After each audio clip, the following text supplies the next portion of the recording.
O Livro dos Médiuns, Allan Kardec. Segunda parte, das Manifestações Espíritas. Capítulo 5. Manifestações Físicas Espontâneas. O Fenômeno de Transporte. Parte 2. Em geral, os fenômenos de transporte são e continuarão a ser exclusivamente raros. Não preciso demonstrar porque eles são e serão menos frequentes que os demais fenômenos de tangibilidade.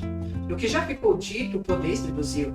Aliás, esses fenômenos são de tal natureza que, além de nem todos os médiuns servirem para produzi-los, nem todos os espíritos podem também realizá-los.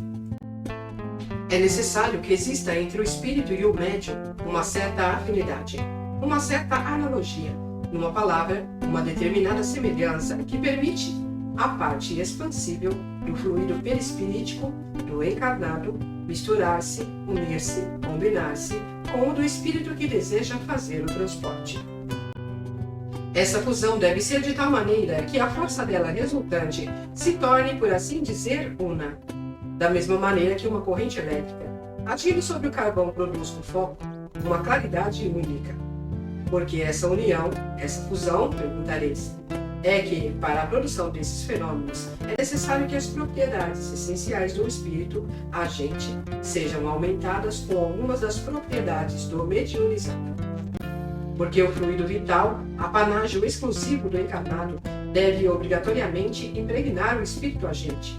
Só então ele pode, por meio de algumas propriedades do vosso ambiente, desconhecidas para vós, isolar, tornar invisíveis e movimentar alguns objetos materiais e mesmo os encarnados. Não me é permitido por agora desvendar-vos as leis particulares que regem os gases e fluidos que nos envolvem, mas antes que os anos se expõem, antes que uma existência do homem seja concluída, a explicação dessas leis e desses fenômenos ser-vos-á revelada. E vereis surgir e se desenvolver uma nova variedade de médiuns que cairão num estado cataléptico particular ao serem mediunizados.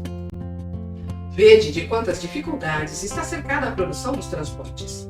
Podeis logicamente concluir que os fenômenos dessa espécie são bastante raros, como já disse, e com mais razão que os espíritos se prestam muito pouco a produzi-los, porque isso exige de sua parte um trabalho quase material que lhes causa aborrecimento e fadiga.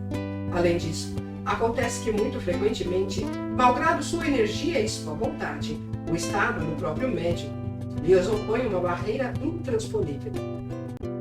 É, portanto, evidente, e não tenho dúvida que o aceitais, que os fenômenos sensíveis de golpes, movimentos e levitação são de natureza simples, realizando-se pela concentração e a dilatação de certos fluidos, e podem ser provocados e obtidos pela vontade e o trabalho de médiuns aptos, quando secundados por espíritos amigos e benevolentes, enquanto os fenômenos de transporte são complexos, de natureza múltipla, exigindo a existência de condições especiais.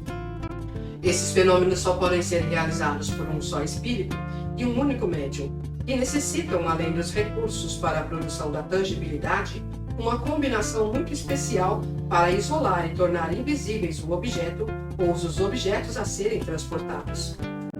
Todos vós, espíritas, compreendeis as minhas explicações e percebeis perfeitamente o que seja essa concentração de fluidos especiais para produzir a mobilidade e a tactilidade da matéria inerte. Aceitais isso, como aceitais os fenômenos da eletricidade e do magnetismo, tão análogos aos mediúnicos, que são, por assim dizer, a confirmação e o desenvolvimento daqueles. Quanto aos incrédulos e aos sábios, estes piores que aqueles, nada tenho para convencê-los e nem me interessam. Serão convencidos um dia pela evidência dos fatos, porque terão de se curvar ante o testemunho unânime dos fenômenos espíritas, como já tiveram de fazer em relação a outros fenômenos que a princípio rejeitaram.